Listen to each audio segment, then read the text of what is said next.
Hello and welcome. We happen to be back for another exciting new episode of Light in the Darkness. We took a week off because we had to do some research into this. And when I say we, I mainly mean Anna was doing all sorts of research and I just follow her lead. So that's the situation this week. And today we're going to be talking about something very interesting, something that goes back all the way to Socrates. Yes. So today we're going to talk about the Socratic method, or what is also called the Socratic debate, I guess, depending on how you are using it. At its very simplest, this is just asking questions and answering those questions. Well, that was it. We'll see you next week. That was my 2 weeks of research. But asking questions and answering these questions is a way to uncover our previous biases and then to expose if there's gaps in our knowledge. To then find better hypotheses. So I'm going to break this down into looking at the Socratic debate or the Socratic method within the classroom, which Stephen will talk about later about why he hates this method in the classroom, maybe. And then we'll also talk about this method within conversations with your friends, people around you. This could be a way to have a discussion with someone that doesn't become argumentative to the point that you were trying to prove them wrong, but you are investigating their answers. So let's start with a little introduction to Socrates. Stephen has some good gossip about Socrates. Yeah. Once again, we turn to Diogenes Laertius and the lives of eminent philosophers. I already told Anna, usually I think so far we have mentioned people's calves a number of times because that keeps coming up in this book. In this one, I couldn't find it, but Aristotle says that he, being Socrates, that he married 2 wives. His first wife was Xanthippe, with whom he had a son, Lamprocles. His second wife was Myrto, the daughter of Aristides the Just, whom he took without a dowry. By her he had Sophroniscus and Menexenus. Others make Myrto his first wife, while some writers, including Satyrus and Hieronymus of Rhodes, affirm that they were both his wives at the same time. For they say that the Athenians were short of men and, wishing to increase the population, passed a decree permitting a citizen to marry one Athenian woman and have children by another, and that Socrates accordingly did so. That sneaky bastard. So he was a wise man. I'm sure he used the Socratic method to try to convince both those women to be okay with this, right? I don't know. I don't know if he was a wise man and having 2 relationships. I don't know if these 2 things can be unified, but that's a different matter. It's for the next video. I love it. Okay, so the Socratic method. So within a classroom, a Socratic method, you might think of it as being completely learner-centered. So in this kind of setting, you as the learner would be teaching yourself. So how Socrates developed this is he taught by asking his students questions. He would, or sometimes his students would provide some sort of hypothesis or thesis, and how they would then interrogate that or learn about that hypothesis and thesis would be from Socrates asking questions to unpack their beliefs about it. So it's this notion that you are then learning through critical thinking, reasoning, and logic. So you are trying to put all 3 of those together as you are investigating whatever that thesis or hypothesis is that is being brought forward. So how this traditionally would look in a classroom, it would be Socrates or your instructor would be the one asking the questions, and then there would be someone in the hot seat that they would then have to be answering all the questions based on that hypothesis. So theoretically, if you are in that hot seat, as you are answering these questions, it should also reveal any gaps that is within your own knowledge or your own reasoning, because if some point you can't answer these questions, you're then realizing where you might have those gaps in knowledge. And then what you're having to do is fill in those gaps, patch up those gaps with new hypothesis or with reasoning and critical thinking to see, well, how then can I reason? How can I reason this?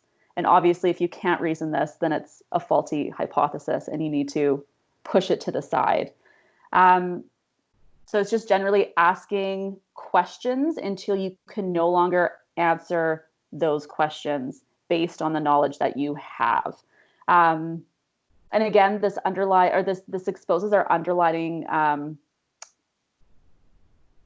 confirmation bias or underlying beliefs, because you aren't given a lot of time to think about your answers. It's very question, answer, question, answer. So I think this is a very common classroom technique in law school. I've heard that they do this kind of Socratic method a lot. The few philosophy classes I took did this method. Most of my grad school classes did this method. Have you been in a Socratic classroom, Stephen?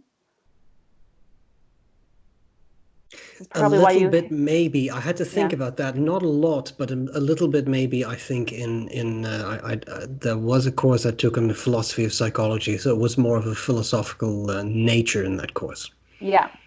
Where then you are learning through answering the questions that the professor asks of you. Yes. So that's one kind of facet, or that's one form of the Socratic method. You can also use this with your friends. If you are trying to have a debate or you are trying to have a discussion that doesn't then break down into more of that emotional, reactive types of discussions that we've been talking about. So the Socratic method could be a way for you to investigate with others possibilities with different hypotheses, thesis, beliefs.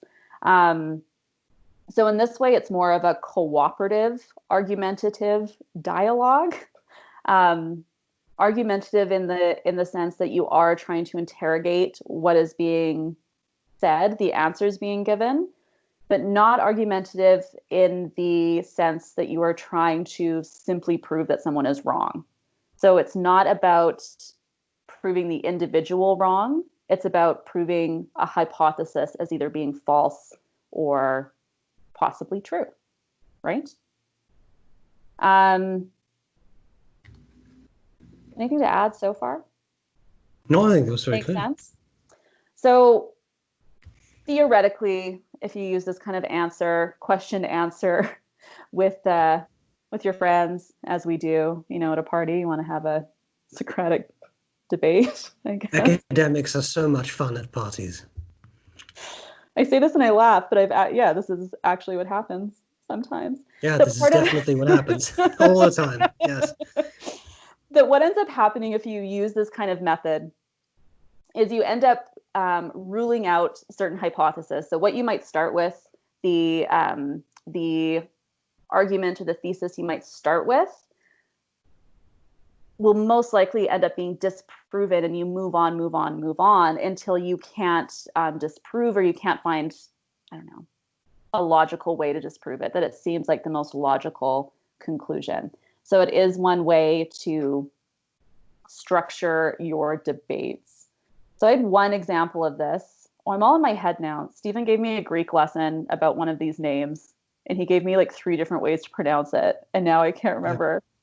That's because I was using the Socratic method, so I was trying to elicit in you all kinds of different ways to think about the topic, but Good Lord. So Plato, so Socrates didn't actually write down any of his teachings. It was Plato that wrote down his teachings, his lectures, his ideas. So one of the writings from Plato was about this debate, the Socratic debate between Socrates and B.R.E. Nice. We'll go with that. Don't worry about it. Who was more of a religious figure. So this whole text is Socrates and B.R.E. having debating the nature of piety, but specifically B.R.E. comes with the thesis of we determine what is good by what the gods believe to be good. So good is determined by the gods. And through this question and answer back and forth, Socrates had B.R.E. come up with the 2 other conclusions based on this, is that the gods can disagree with one another. They aren't always in agreement. And then third, what is good cannot also be bad. So you can't have the overlap. But through the Socratic debate, Socrates then pointed out, well, wait a second, if the gods do not always agree with one another, then what one god deems as being good, another god might deem as being evil. Therefore, we cannot determine what is good, what is pious on the gods, because they are not in agreement. So that would be an example of a Socratic debate. You start with that premise and you break it down. I have another one from Carl Sagan. We're finally bringing in Carl Sagan. Can't wait. So Carl, now I can't remember what book this is from that you sent this to me. That was The Demon Haunted World. So within this section, Sagan is talking about we should be examining the hypothesis itself. So again, this ties back to what we were talking about with the confirmation bias, that we shouldn't be trying to simply confirm a hypothesis. We should also be trying to falsify a hypothesis to see if it's true. So Sagan talked about how we need to then examine the hypothesis itself. We then need to make straightforward assumptions about that hypothesis. And then if the result that we come to is inconsistent or is illogical, then that hypothesis is untenable. It can't be correct. So he uses the example of Santa Claus. Do you remember this? I do remember this. Yes. Can you summarize the Santa Claus because example? I don't remember it well enough. I remember that it happened, but you go ahead. So he uses the Santa Claus example, and he just uses the aspect of time. So he doesn't go into the reindeer. He doesn't go into the magic. Let's just talk about time. So if he visits, I think he came up with a number like 100 million houses in an evening. Okay. Yes, I think so. Yeah. Yeah. So within one evening, he visits 100 million houses. So let's say that even if Santa does have magic, that we're not going to debate that yet. We're just going to talk about the timing. He spends 1 second at each of those houses. That would still take him 3 years to fill all the stockings within the houses. So based on that alone, just breaking down that hypothesis, it can't be correct. It's untenable. It's not possible. So in that case, if you wanted to go into a really intense Socratic debate method, you then would keep moving on to the reindeer, to the magic, to the North Pole, to all of those. But then most likely what I'm guessing, I hope no one out there is going to be crushed by this, that you're going to find that all of the conclusions aren't rational. Therefore, the hypothesis in this case is shown to be, I don't even know if incorrect, but yeah, untenable. It's not possible for this hypothesis to be correct. Yes. Not supported by evidence, I think we would maybe. Well, it's not really that though. No. It's not based on the evidence, right? Because it's more. Yes. Yes. No, I think untenable. I think that's the proper way to put it. Yeah. Yeah, that it's just simply not possible. Yeah. And coming to that conclusion that it's not possible is enough to then say that this hypothesis is not realistic. Therefore, we can push it aside. I don't know. Yeah. Any other examples that you have? No, but I think that is a very good example, because that does illustrate how you can really go through all the assumptions of such a hypothesis of what it would really mean if every step along the way is true, right? And then at some point you start to find chinks, and then you can go into those, and so I think that's a very good illustration, actually. Well, then you have to address each of those chinks. You're not allowed to blow over them and then keep moving forward of, we'll just put that on the back burner, of like, as soon as that chink comes up, you need to then address it. Yes. And that then becomes part of it. I read this, I have the book here. I read this really awesome book called Women Talking by Miriam Taves. She is a national treasure, Canadian. But this entire novel is a Socratic debate. So be warned. that might be very boring to read. I found it fascinating. But the Interesting. entire novel is these women debating whether or not they are going to stay in their community, they're going to leave. Sorry, it's a Mennonite community. Whether they're going to stay in their community, they're going to leave, or do nothing. And the entire novel is them working through these hypotheses. And anytime they come across a chink, they need to redefine what everything means. Anyway, so if you'd like to see what a Socratic debate Yeah, looks that would like, be great illustration. Yeah, yeah, it's very absolutely. good. It's very good. So, any ideas, or do you think there are any times when a Socratic debate or a Socratic method might not be useful? I think so. I mean, I think there are great benefits to something like this, and I think that this is a really good way, for example, to get people to think about something. I also think it asks, let's say that you have a friend, acquaintance, family member that who's convicted of something, like of convinced, convinced of something. They could also be convinced of something, and you doubt that, and you think there are Mm-hmm. good reasons to doubt that. Then I think this is a really good method to get them to think about what it really means to believe that one thing or be convinced of that one thing. Mm-hmm. It also, I think, asks a lot of you as a person to keep finding, like, poking holes and continuing downwards, further and further and further. Mm-hmm. So I think that can be a challenging thing to do, but I also think you have to be careful not to come across as a really annoying person by sort of continuing to ask things and ask things and ask things, because that can also get, like, under people's skin a bit, I think, when if you do that. So it depends a bit on how. I mean, that was kind of what Socrates was known for, and probably why he was Yes. forced to drink hemlock. So I mean, like, it was Yeah. like, it's not necessarily a pleasant way to do this, No. but it can be a very informative way, I Yeah. think. This needs to be a method that all the parties involved realize that this is what you were trying to do. If you're trying to sneakily ask all these questions of someone, yeah, you're going to be the irritating person. That then it can come. I think it can come across then you being a little bit more. I don't know if aggressive is the right word, but right, that you're not letting something go, or you're not totally listening to Yeah, them. tenacious maybe, or something, like you just, yeah, Because with this kind of debate, the person that's asking the question, they aren't offering any of the conclusions.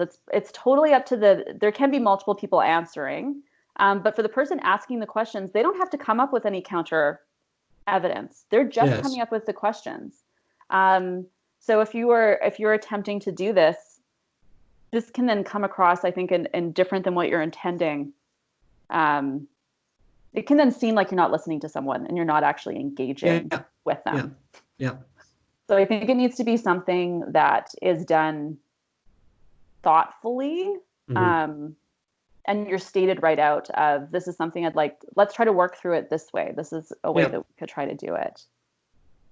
Have you ever done this method on your own? I've done this method on my own a few times.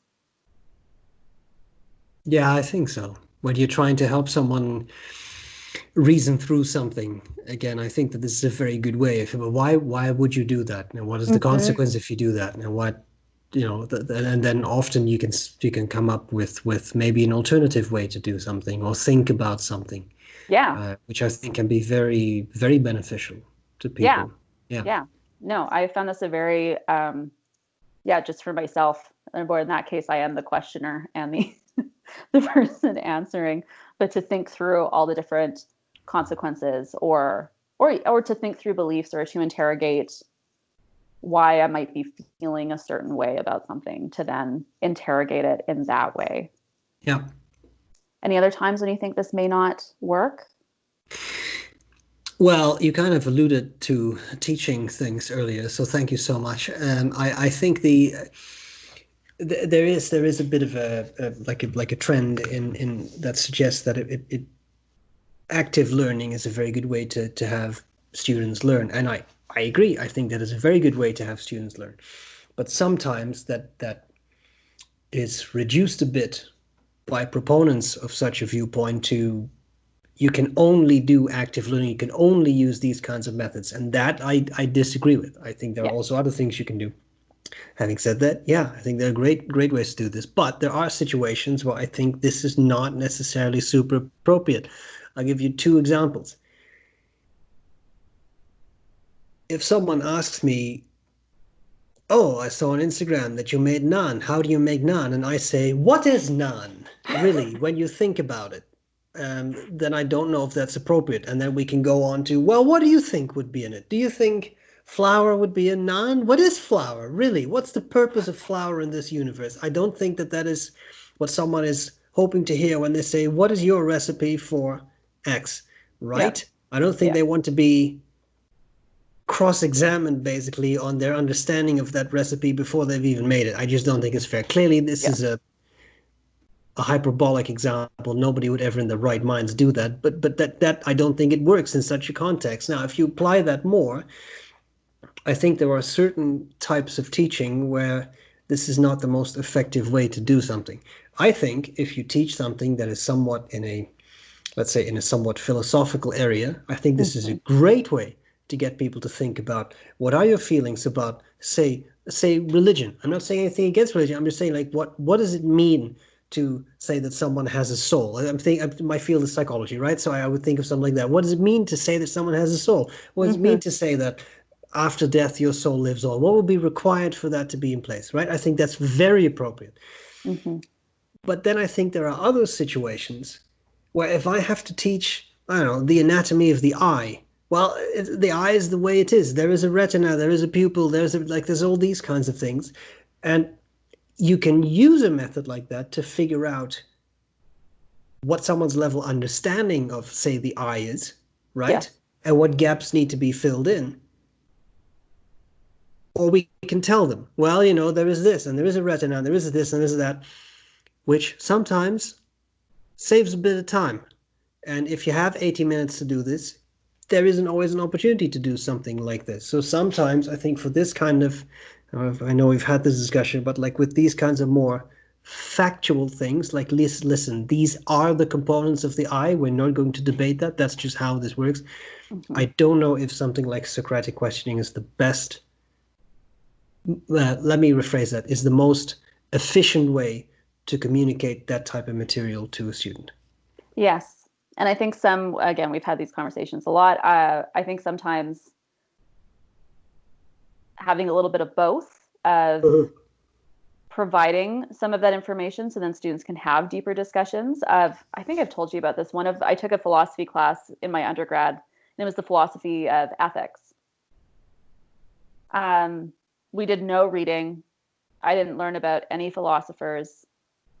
It was completely a Socratic method class of the professor would throw out a scenario and the students would have answers to Yes. what they would do in that scenario, whether it was ethical, what would be unethical. But in that case, it just then became a vacuum of us just playing with the knowledge that we came into this classroom with. Whereas I was hoping, and how I think I would have enjoyed the class a bit more, if we had have learned about some other thinkers and what their stances are or were, and then use those to help us engage with more of a Socratic method. I Yes. then would have found it a bit more illuminating. So yeah, so it can be a frustrating method at times. Yeah, and I think that's also a little bit of the point of Socrates, that it has to be a little frustrating for people to Yes. question what they think. But I think that's I don't think that's a lame way to think about it, but I think again it's a matter of a combination and when is something like this appropriate. And I fully understand Yeah. what you say. I think that if you were to have a mixture of, well, this is what some people think about ethics. Now, what do you think about ethics, and how can you Mm-hmm. apply and reason through these kinds of scenarios? That can be very helpful, but maybe Well, it sometimes and has to be a bit of both. if it is part of the Socratic method is pointing out our gaps in knowledge, we then need to be able to fill in those gaps. And if it's just the same two people having the conversation, it's a lot harder to then fill in those gaps with that knowledge. You need to then learn, Yes. learn from other sources, Yep. right? And I So think with these kinds of techniques that we've been discussing, I always have to think of the head of psychology at the university where I did my PhD. He once gave us a lecture on fMRI, like imaging of the brain and functional imaging of the brain, which was kind of touted as well. This is God's gift to mankind. Like this is the future of psychology, etc. And I think he had a statement that I still apply, and I think that also applies to methods like these. He said, if fMRI is the answer, then what's the question? And that still made me think that you can do the same thing with something like a Socratic method. yeah, That can very well be the answer in specific circumstances, but then what is the question? And yeah. if for certain questions this is not the right answer, Hmm. right, or the most appropriate answer, I should maybe say. So I think that is something you can always bear in mind. Like this is I think, a very good method and a very powerful method in the right context, in the right circumstances. Yes. Yes. Yeah. So I guess disclaimer, use with caution. I think so. If you don't want to end up being forced to drink poison, then maybe you need to consider when you apply this and with whom and for what context. Like I also think that sometimes we've kind of you touched on that, but like you also kind of have to look at the person on the receiving end of this. They may not be very grateful for doing this. I mean, I wouldn't necessarily do this at Thanksgiving dinner, for example, because you Yeah. have tremendous potential to create an enormous drama and Yes. wonderful chaos, which could be a lot of fun for you, but would not necessarily be received very well. So be a little Yes. careful. Yes. Because I have definitely been on the receiving end of I did not agree for this. I didn't give my agreement for this discussion. And then it just Yes. becomes very, yeah, it can become very aggravating to just Yeah. have questions, questions, questions Yeah. thrown at you. So use with caution, but a possible way that if all parties are aware of what you are trying to do can be useful. Yeah. Yeah, Yeah. that's all I got. Fantastic. What's next? I don't know. There's a couple things. There's a couple things. I don't know what is next, but maybe move on to Descartes. Maybe look at that probability versus possibility. That was a cool one too. Yeah. Yeah, yeah. So some things we'll see. They'll be surprised. Ah, I love it. Yeah. Mhm. Fantastic. Well, that was great. Thank you so much. You're welcome. Let us know what you thought. Continue, please, also to contribute topics that you find interesting, because then we will do our best to see how we can incorporate those best and do something Mhm. about that. And that's pretty much Mhm. it. Yeah. Thank you so much for watching. Once again, we have entertained you for half an hour, so just amazing. We're secretly robots. That's what it is. That's when our Yeah, timers go yeah. off. It's just yeah, yeah, Yeah. yeah. Thank you all so much. We'll see you later. Bye.